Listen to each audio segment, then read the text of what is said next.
Welcome to Town Hall. I am Teresa Thomas. I am the Associate Executive Director, and it's so good to have you here. We always like to start off our meetings, whether it's a town hall, it's a department meeting, with mission moments. And mission moments are something that have stood out to you, that have made an impact. It's something that you've noticed that has happened by a team member, by a fellow resident that you want to share with everyone. So we are open for mission moments. Oh, I love this. Yes. Yes.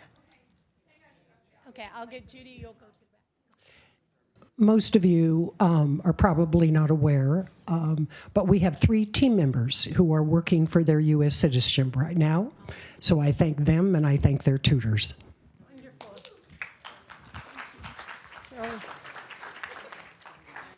My mission moment is about Monica Thomas.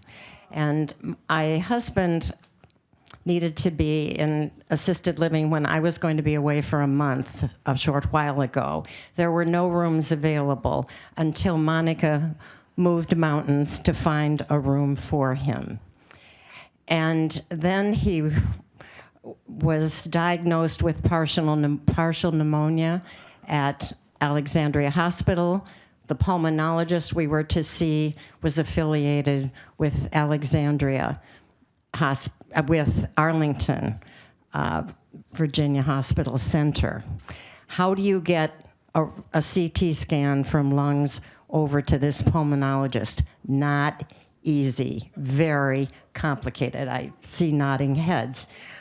Well, Miss Monica found someone in the clinic who was able to do this, and the CAT scan was sent to the pulmonologist. But get this, you would think mission accomplished.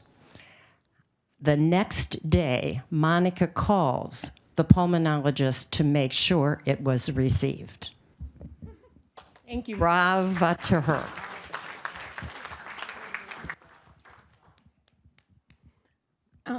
I recently had questions about some blood work, and although I did not ask for it, Gabriella Schroeder sent me a history of my BUM results, and I appreciate that, going above and beyond. Okay, many of you know Gabby is in our clinic. Any other mission moments? Yes.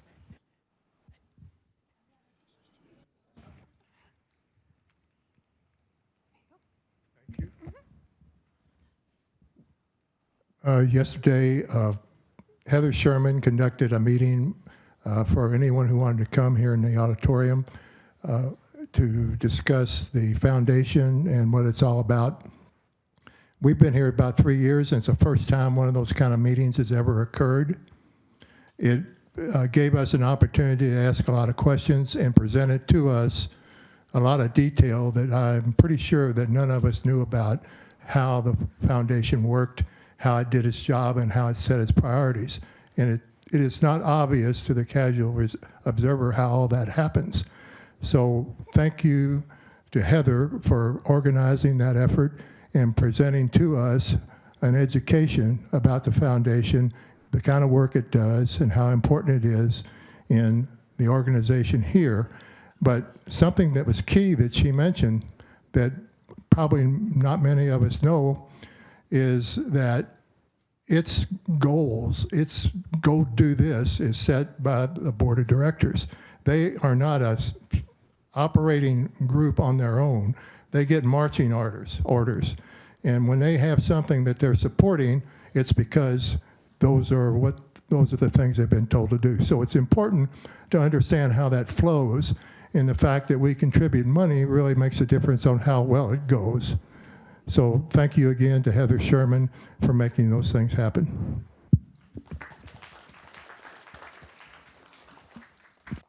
The flowers. All the time, every day, the flowers. Okay, the flowers throughout the community. We'd like to thank our flower committee and all those who work with them to make it beautiful. Charity? I am loving mission moments. Hello, my mission moment is for a resident, Ms. Sharman Stevens. We just have a recent spring vaccine clinic. We have over 300 residents vaccinated, and she was a key part of it. She took care of the entrance. She sat there, answered resident questions, and helped them check in. It was really helpful. She stayed there all day long, and we're really grateful for her, all the help that she provided for us. Thank you. Don't want to overlook anyone? Okay. I do want to welcome all of our residents who, this is your first town hall since you've moved in, so welcome. This is a wonderful time that we get together and share information and answer questions as they come up. Let's do Mythbusters. Do we have any Mythbusters or myths out there that I can just put to bed? Any? I know there was a question about the amount of wine that's poured. I could answer that. But as all of you know that we do have a Virginia ABC license and we are governed by those rules. So it's not that we've decreased your wine. We have trained our staff how to pour appropriately.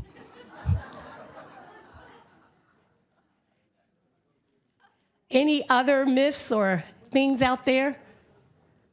There was an article in the Gazette about the wine and the amount that we're required to pour and the training that we're doing with our teams. So there was an article in the Gazette if you go back and look at that. Any others? Okay, so one of the things that we will do at this town hall is I want to talk about our SECA awards. This is the first quarter, and we have our SECA awards that we would like to present. So who can tell me what SECA stands for?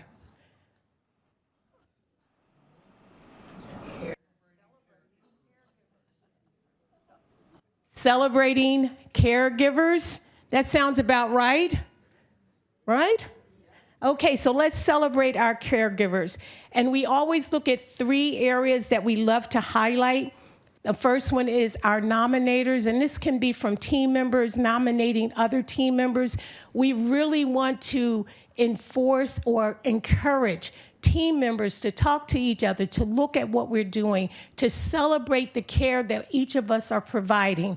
So our top nominator, and it's not just that you put in a nomination, it's the facts that come behind it. So you can just say, Teresa was great, but when you give that detail of why you would like to nominate these team members, then when they are reviewed by the SECA team, that is residents and our administrative team, that is what stands out for us. So our top nominator was Miranda Hart. So Miranda is one of our social workers.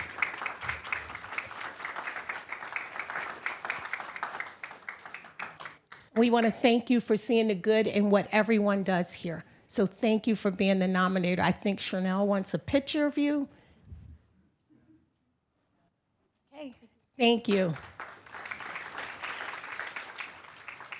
We also like to acknowledge our new employee. They have been here less than a year, and they have made a significant impact on their team and those around them. And so we would like to just acknowledge Crystal. They told me how to say this before I got here. Bezorak. And I know that she is not here, but Charity, do you want to take this for her? And she is one of our CNAs. A nurse. Yes, what floor? In assisted living.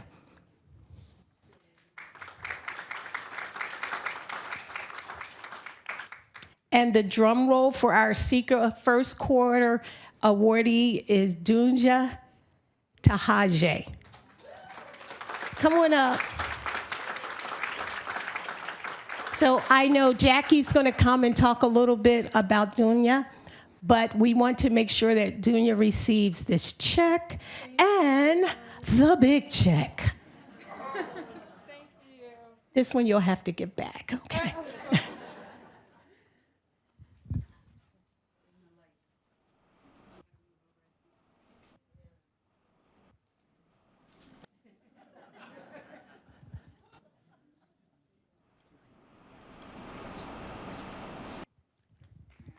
to stay up here and then you can talk? Hello, everyone. I wanted to just share what was said about Dunya on Sika. I want you all to know that Dunya started out at Goodwin House Bailey's Crossroads as a server, and she's worked herself up to registered nurse, and she is very dedicated to the nursing profession. And as the department directors, Charity and I love to have people who are so eager to learn, and Dunya's one of those people. She's emailing us, texting us, can we meet? I want to learn more about this. Can I get this certificate? She's just so eager to enhance her skills, and I appreciate that. There were 5 nominations about Miss Dunya this quarter, and I'm going to read parts of 2 of them that really stood out. So this is from a family member. My mother was a resident of Occoquan Small House. As she approached her final days, she became very agitated and in pain. Determined to alleviate my mother's suffering, Dunya repeatedly checked in on both my mother and my sister and me to ensure we were handling it well. She notified the supervisor appropriately. She demonstrated true patient advocacy and professionalism. She kept us informed, confirmed members of the Occoquan staff were checking in with us regularly, provided comfort, came as often as possible on her very busy shift. She was empathetic, professional, and utilized all available resources. She demonstrated the nursing code of ethics. I am honored to be a member of the same profession. So that was from one of the family members. This is about the same resident, but from a different family member. Throughout my mother's time there, she was loved and cherished by the staff. The final 3 days of her life were slow and sometimes difficult for us. During that time, the following staff deserve significant recognition for their care and devotion. They all came in frequently. They got us drinks and snacks. They kept our mother clean and comfortable, knowing that perhaps she was waiting for their permission to depart this life.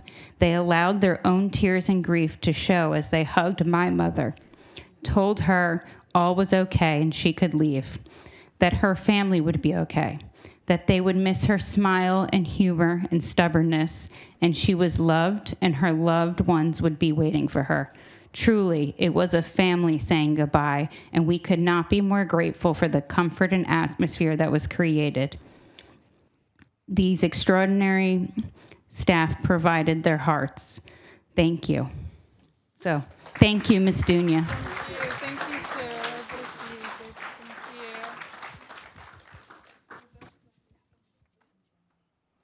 Thank you. Dunya, do you want to say anything?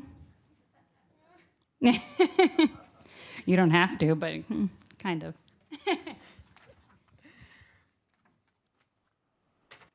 Hello, everyone. I'm glad to be one of member at Goodwin House. As Miss Jackie said, I started at Bailey's Crossroad as a server, and then I built myself up to where I am now as a registered nurse.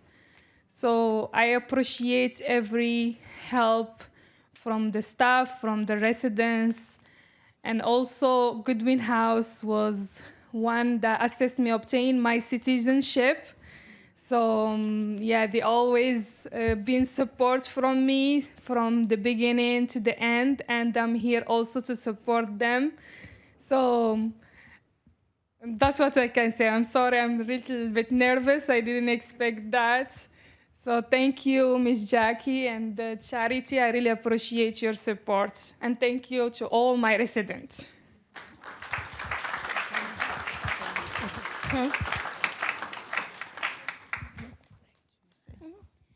And I just noticed this, but one of the daughters of the family member that passed actually came today. Oh, both of them. They're both here. Oh, thank you. 2 of the 3. So thank you for being here, Miss Dunya. They came for you. They knew you were going to win. So thank you so much. Thank you. What I wanted to share with you were some of the results from the fire marshal inspection of our fire alarm system.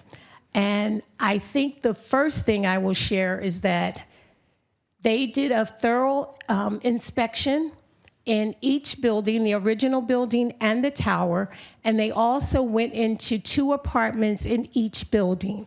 The reason that they went into the apartments was to check the sound level at pillow. So if you're laying in the bed and the door is closed, we need to make sure that the alarm sounds loud enough so that you can hear it and get out. One of the recommendations, which I think you will be very happy to hear, is that they did say we can go back to the manufacturer of the system and see if we can lower the sound progression, which is the whoop, whoop, whoop, whoop. So they did say that we could do that. We have been in touch with our vendor, which is Johnson's Control. We gave them the recommendations from the fire department, and we're waiting for them to come out and do their inspections. We will also ask Johnson Controls to go into apartments as well. We do know that based on the square footage of certain apartments, there's 1 alarm as you enter, but other apartments, the larger, have 2. They have 1 in the bedroom and 1 in the hallway. So when you have the sound progression at its highest point, it can become very annoying. We agree with you there. But we also know that we have to remain within a certain code compliance for this type of community. So I just wanted you to know that we've heard you. We understand that it is frustrating, and we are following up. Immediately, we followed up with the fire department. They scheduled the inspector to come out. He did his testing. He actually went back and got his boss. And if you notice, there was another test yesterday. So we are definitely hearing you and checking. One of the other things that I wanted to share is that when they did the tests, some residents called and said, Teresa, it doesn't sound as loud as it usually does. And that was because they tested by building. So when they did their test, they only tested the tower at 1 point. And then they came over and tested the original building. So yes, the sound level was a little lower than you're normally hearing. We cannot do that if there's a real fire. And you know why? I'm sure you know why. There's no firewall between the original building and the tower. So we can't separate the buildings when an alarm goes off. However, we can, like I said, look at the sound level, and we will do that. I am going to turn it over to Judy Hansen. She will come and introduce someone from the Green Team. Following her, Lauren will come. She will give us a presentation from Brain Health Advanced Team. And then following Lauren, Sam Eccles will come to talk to us about Unigas. Thank you.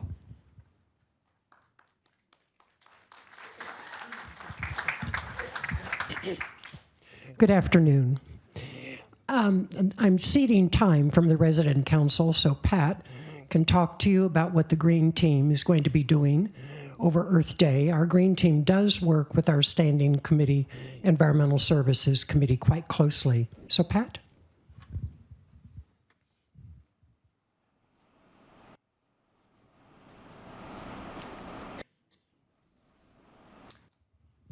Thank you, Judy. Is this okay for height of microphone? I'm where? Here? Here. Oh, thank you. So Earth Day 2026 is 1 week away, 1 week from today. It's the 56th anniversary of Earth Day. And the theme this year is our planet, our power, our planet, which I think speaks to the fact that each one of us can feel individual power to help do something toward the stewardship of our planet. Here at Goodwin House Community, we usually celebrate Earth Day as just a beautiful day to celebrate our planet Earth, and also to celebrate you, the Goodwin House residents, who are such great stewards, enthusiastic stewards of our planet Earth. And it gives Green Team an opportunity to thank you for your support and activities with us. So our Green Team's primary mission is environmental education. And so we post articles on the GHA Google group and in the Gazette to try to make you aware of and inform you of broader environmental issues around the globe. We've certainly been inundating you with those in the last couple of weeks as we lead up to Earth Day, so we hope you're enjoying and being informed by some of those and taking all of your Earth Day quizzes. And we've had, most recently, the showing of our environmental films. On Monday night, we showed the first episode of Our New World, and next Monday we will show the second episode of that.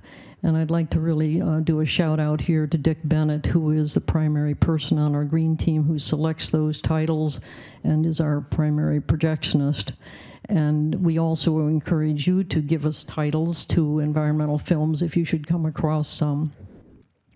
If you happen to have missed that first episode, by the way, on Monday, you could probably access it through pbs.org. Yeah.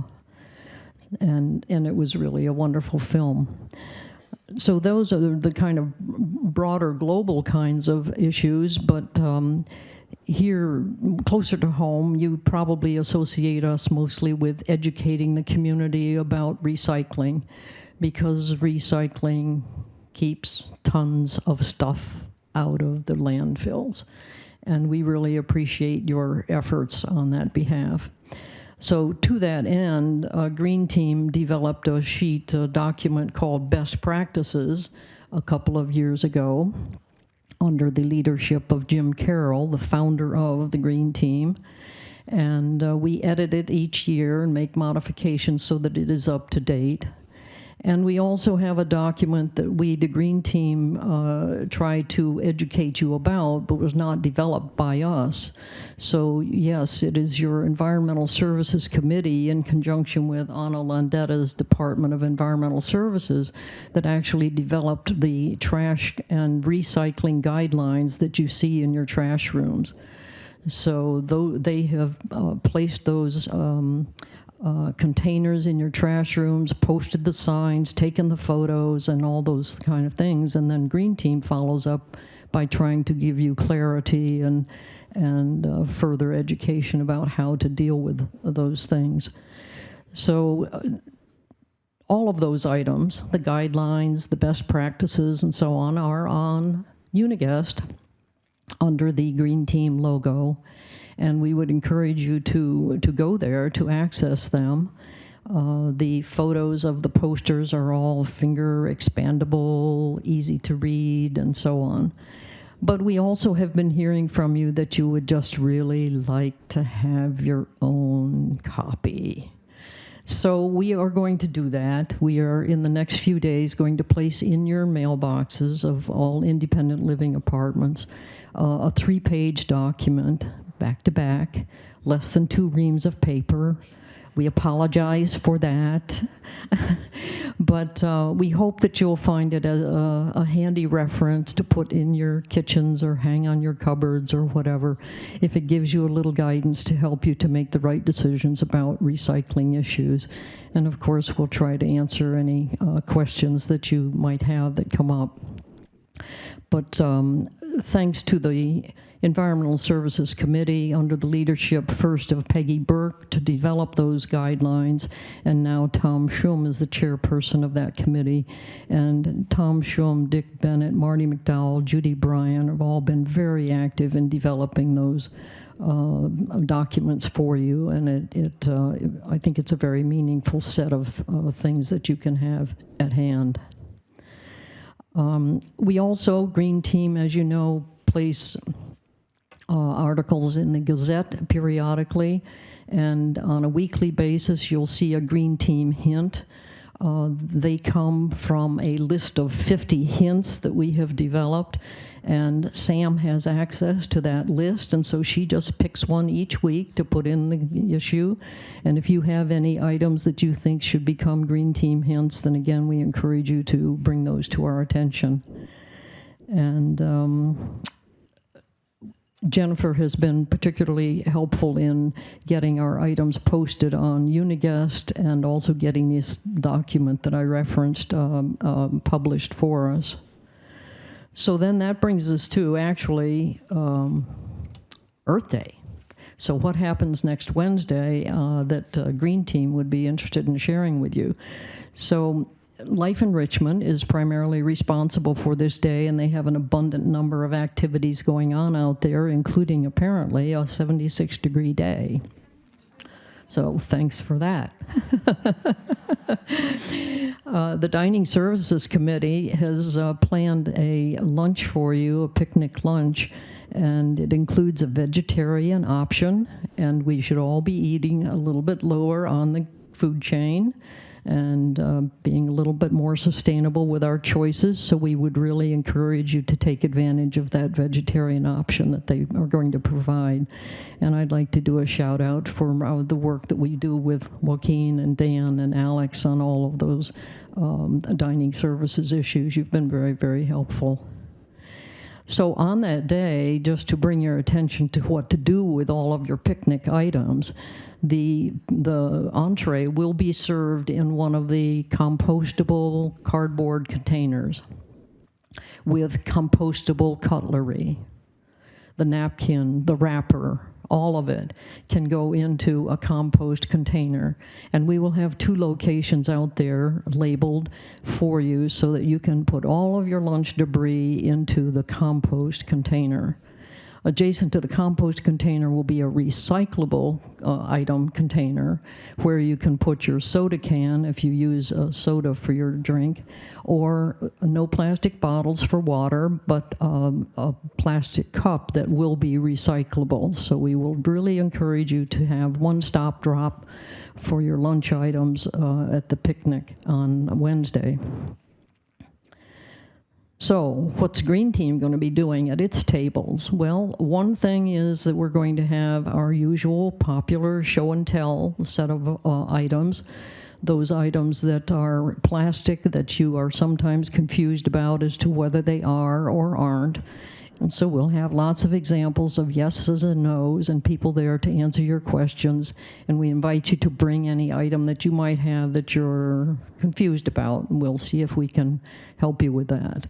The most recent item that has come up in just the last couple of days, I'll verify this with Dan, is the clear plastic container that has the lid in which you've seen some salads. And I'm reading number 1 on the bottom of those, also the letters BPI, which means that they are recyclable. So there's that little hint for today. So the next thing, and the best thing, drum roll please, is the table adjacent to the show and tell table of the Green Team giveaways. So in our celebration of the good earth and also our gratefulness to you for being participants in our activities and supporters of all of our activities, we have decided to give you some things. One of those things, by the way, Marty McDowell, our Green Team member who is our personal shopper, these are Marty's Choices, we call them. So this is one of them. This will be a Green Team tote bag, has our Green Team logo on it. And we'll, all, as long as they last, come on by and we'll have one of these for you. Yes, that does mean that we're all going to be carrying the same bag, so maybe we'll have some black markers there to put your apartment number or your name or something on them. And then I'm not going to tell you about the other choices that Marty has made on our behalf, but swing by the table and you'll get those in your bag. And so come on out next Wednesday, you know, dig around for your old tie-dyed Hug a Tree t-shirt from the 1970s and put on your sunbonnet and your sun lotion and come out and enjoy the fun, do some dancing, and celebrate the good earth with us. Every day is Earth Day. Thanks very much.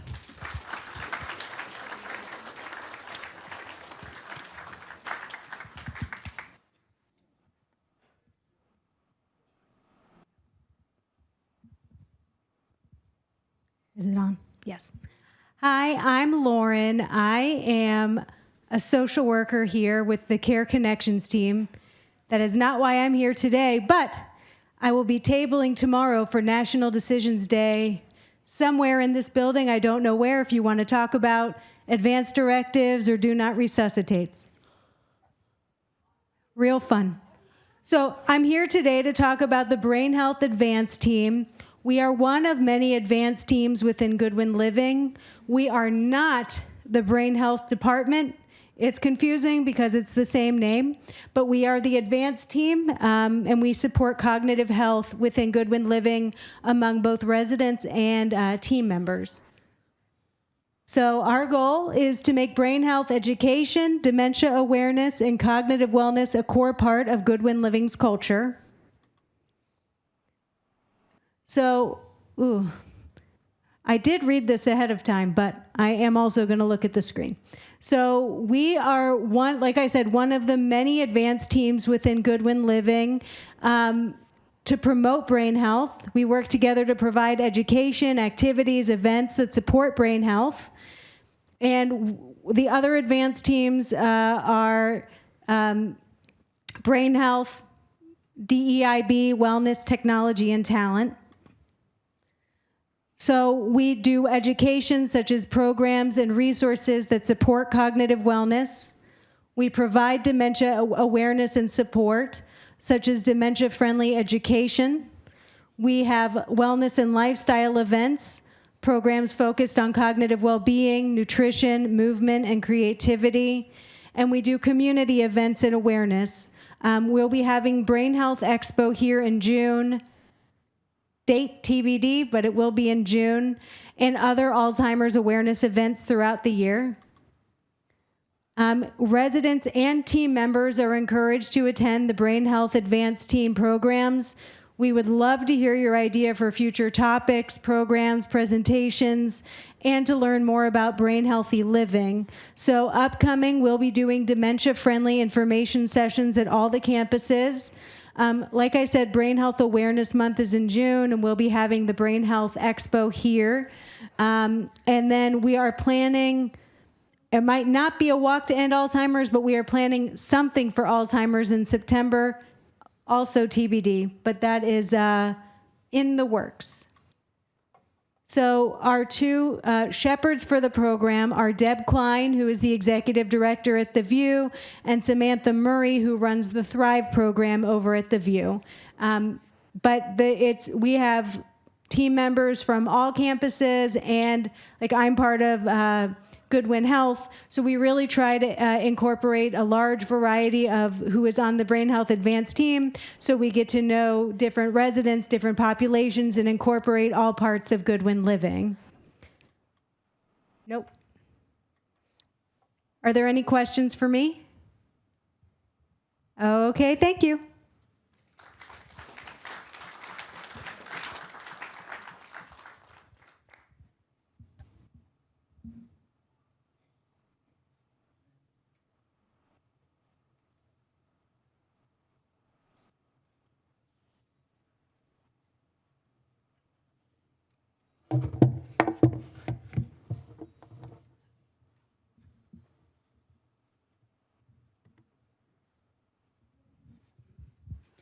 Hello, everybody. I'm Sam Eccles, your communications coordinator. And in case you missed the update or you're new here at GHA, I wanted to bring your attention to our health and wellness icon, which is this guy right in the middle.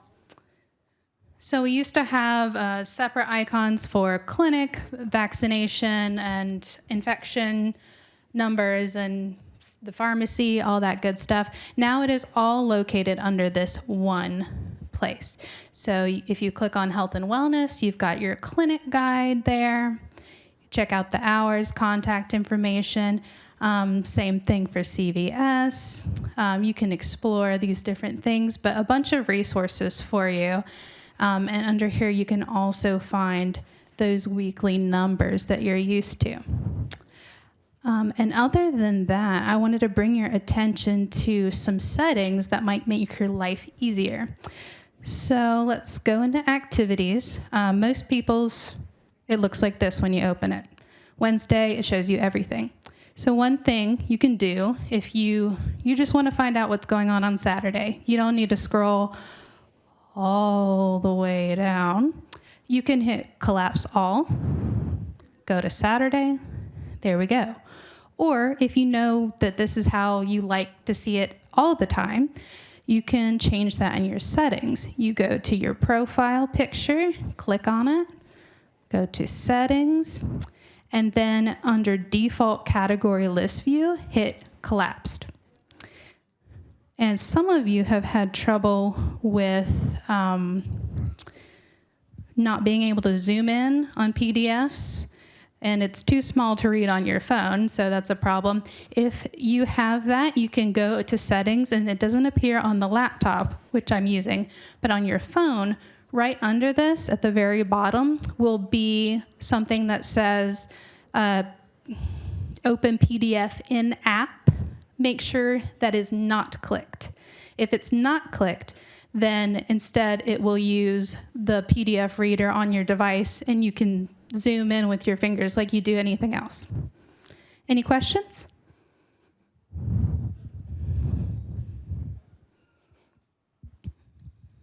In the list of icons, why are there two identical dining menus?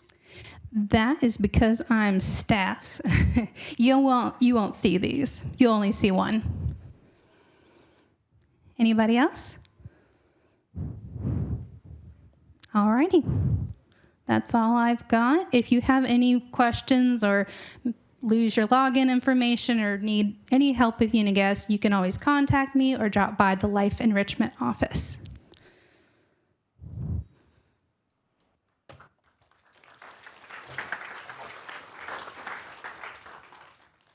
There we go.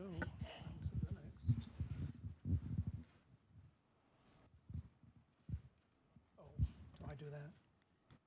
The other way. There we go. Hi. Good afternoon. I'm Bruce, your chaplain. And back in the rumor mill going on, I did not go back to the hospital. I had a week off this past week, which is something I like to do after Easter, and we don't have services on Thursday. But I went to do my cardiac rehab on that Monday, and I think I overdid it. People have told me, don't push it, don't overdo it. And I was like, what does that mean? What is overdoing it? Well, that night, I had pain all across my chest, and it lasted till the next day. And I thought, I guess that's what overdoing it is. And by the third day, I was headed to the cardiologist for an already scheduled appointment. I thought, well, maybe I have pneumonia. They can check me for that. And nope, lungs were clear. I checked for COVID, negative, and been using that thermometer that I got during the COVID crisis that said this is the best thing, the most accurate thermometer you can have. And it was registering 98 point something, whatever. Thursday, I just said, I feel lousy. I'm going to go find my old mercury thermometer. I pulled that out, 101.6.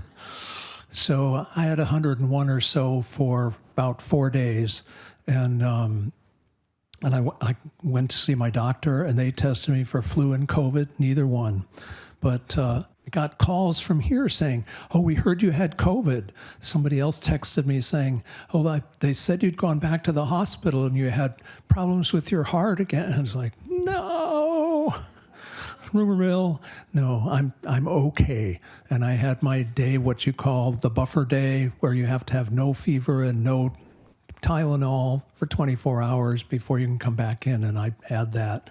So I'm back, and I'm lost a bit of progress in my cardiac rehab, but I'm still doing it, and I'll be there tomorrow. I was there yesterday, and I'll be there tomorrow too. Okay. That out of the way. Some things coming up. Next Tuesday, in addition to Earth Day, we have a flashback because it's part 5 of our Lenten series. We're in Easter season now, but we never got to finish the Lenten series because of the tornadoes that were hovering around back in March. And so we redid the schedule, and part 5 is coming up a week from today at 4 o'clock. So after you're all tired out from all that fun out in the courtyard, you can come and sit down in the auditorium at 4 o'clock. And I'll be leading that portion. It's on, our theme has been Caring for Our Neighbors, and the title for Caring for Our Neighbors in Need.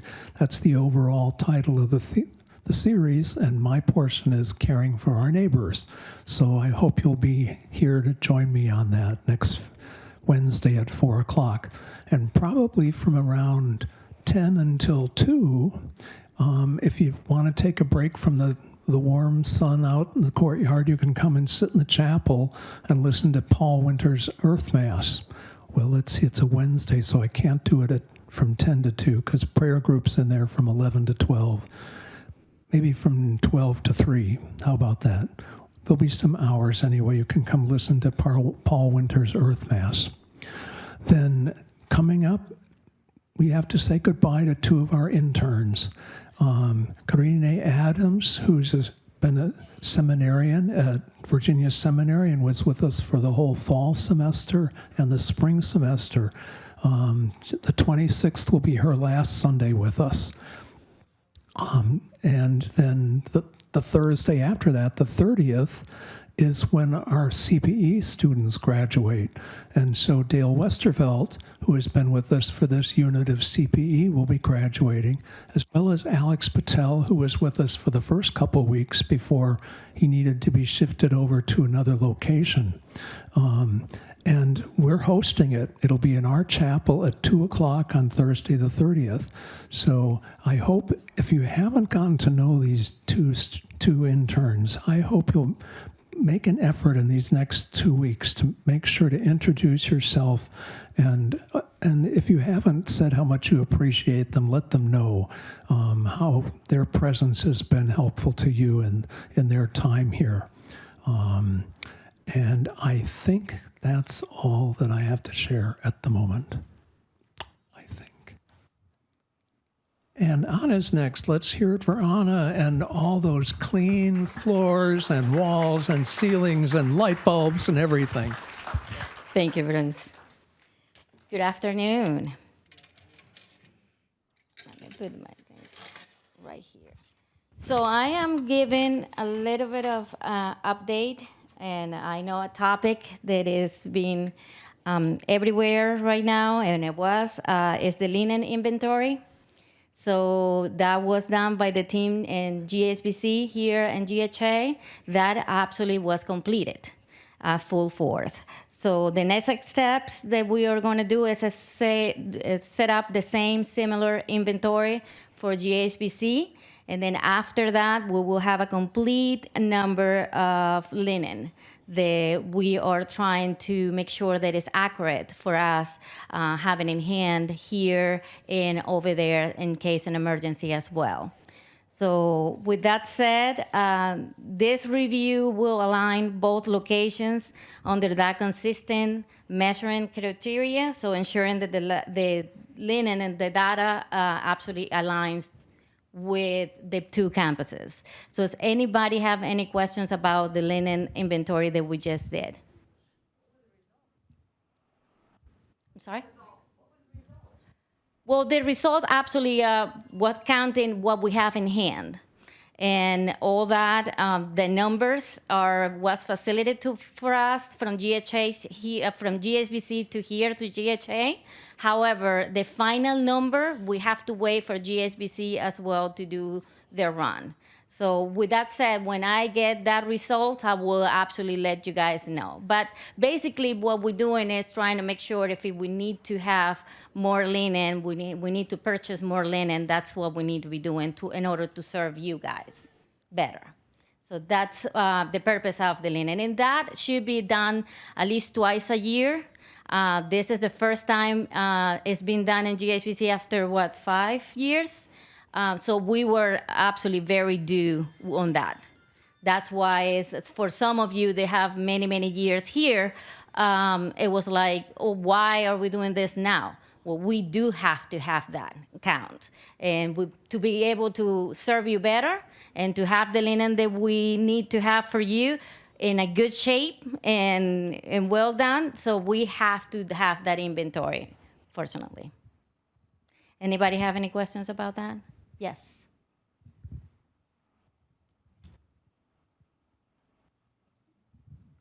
Would it be possible to purchase bottom sheets that fit a mattress with elastic, or at least enough of a sheet to tuck under so that your bed doesn't look as if you'd had a fight in it the next morning? I've been here for 22 years, and the sheets have never fit, the bottom sheet. Thank you for that question. And yes, I had another residents coming to me with that same question. That I do not purchase that, but I can absolutely talk to Lisa Wallace, which is the one will be purchasing this linen, to see if we can in another way adjust that as well. Yes, I'm curious why. When the linen person came to my apartment, she asked how many bathrooms I have. It looks like that would be something you would get from the charts, and that would be more accurate than having a person go apartment to apartment and asking how many bathrooms. Definitely, I agree with you. This first time around, it was a little hectic, right? Because we were not doing it.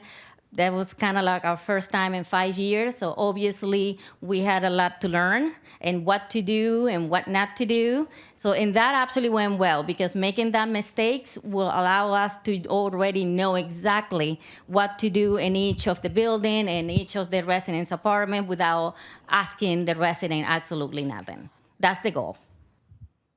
Anybody have any other questions? This is not run by me 100%. This is run by GHBC, where is the laundry, the main laundry, it's located. I am helping hand to hand to the team because we are one team. But if you do have any other questions that come up and you want to know that, please come to me and my office, Environmental Services Office, and I will be glad to work with you. But that is exactly what we're doing. We may do it twice a year from now on, or we may do it once a year. I do not know that answer yet because I'm not the person running it. So I will be able to have that answer when they communicate with me the final results of the linen inventory. Okay? All right, well, if there's no more questions, thank you so much.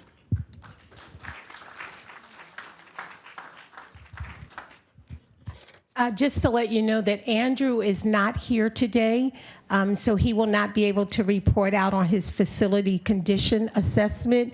Please, if you have questions, if you go back and read his monthly update from last month, and if you have questions, it actually came out the first Friday of April. If you have questions outside of that report that you would like him to answer, please send them to him through email, or you can stop down in his office. I am going to take questions, and I'm going to preface that with, I do not have all the answers. Shocking. But what I can answer, I will definitely answer. And what I don't know, I will tell you I will check it out, or I just don't know where to get that answer from. So I'm going to be perfectly honest with you, and I would love for you to ask me the questions that have been brewing to see if I can answer them. Any questions? Yes, Debbie.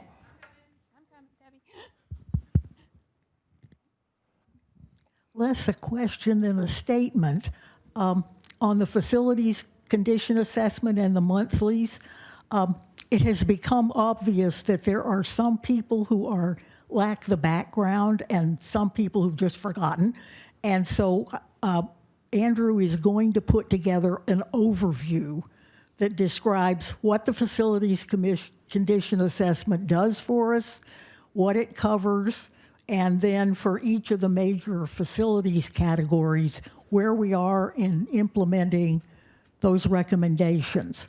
But apparently there are people who have gotten the impression that he's only responding to problems as they occur and doesn't have a long-range plan, and nothing could be further from the truth. Thank you. And I do believe there is an explanation that will be in the Gazette that was written with John and Andrew to explain the facility condition assessment, what it entails, how long ago we did that report, and then, like you said, the short-term and long-range goals that we have set with that. A lot of the work, if you read Andrew's newsletter, has already started. But there are parts of it that will be long-range because we have to go through the design phase and take that out a little longer.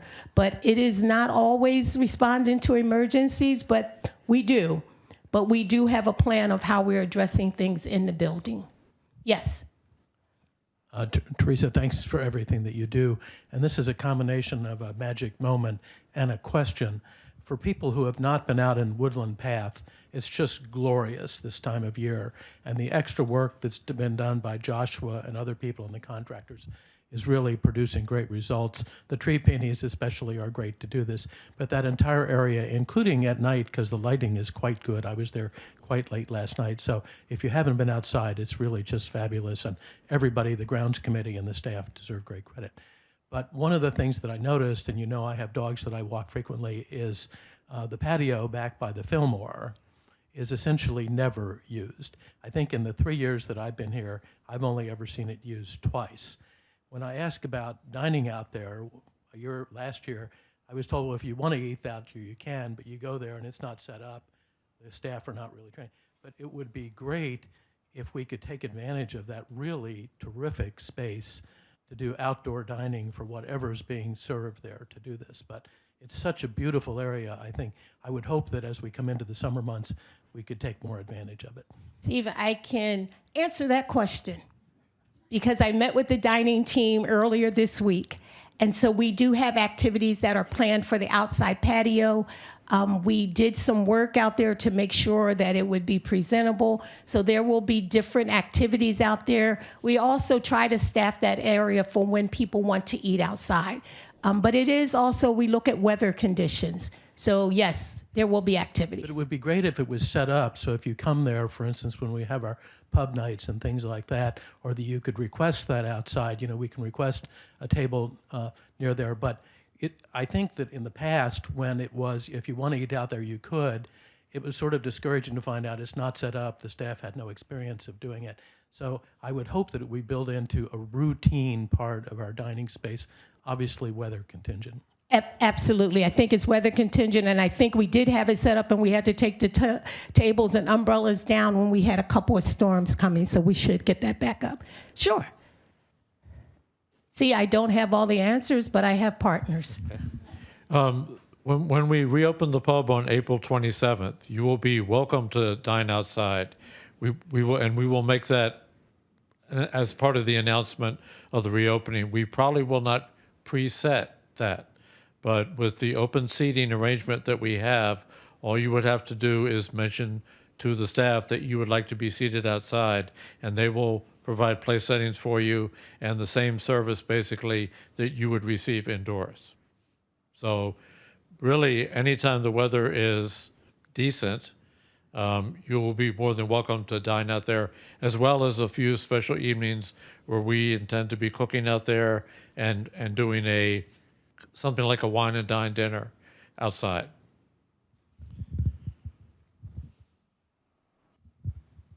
If you didn't attend the last wine and dine, it was fantastic. It was really a wonderful night in the Fillmore. Any other questions I can answer? You have a question, Bruce? This is only the question time. Okay. My question would be, could I say something? Sure, you can. Okay. Part of my week was that I couldn't be here for the weekend. And so I want to do a big shout out to a bunch of people.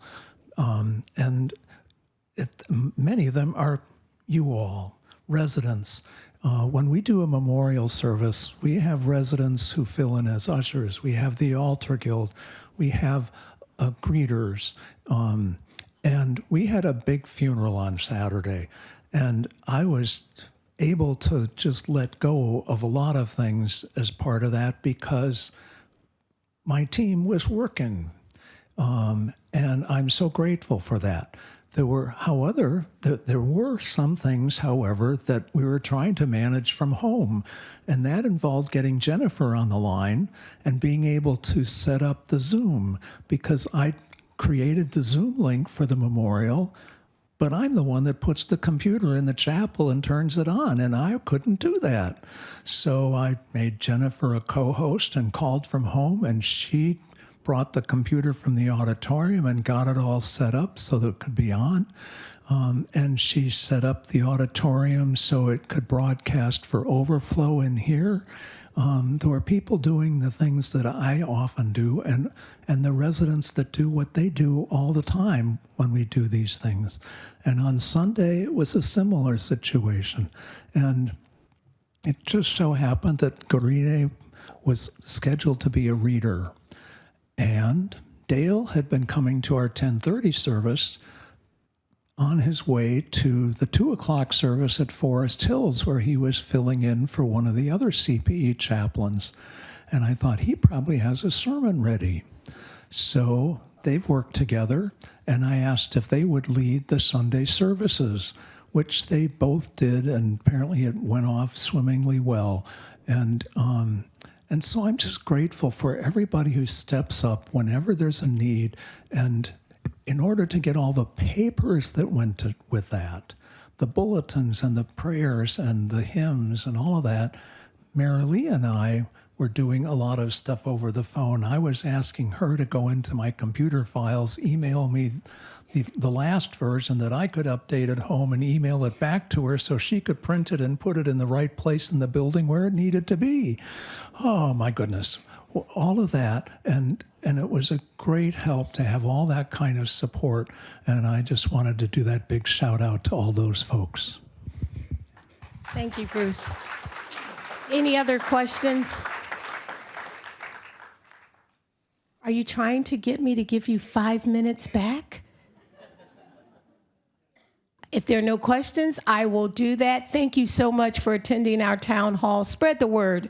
It's fun when you come to town hall. Have a good one.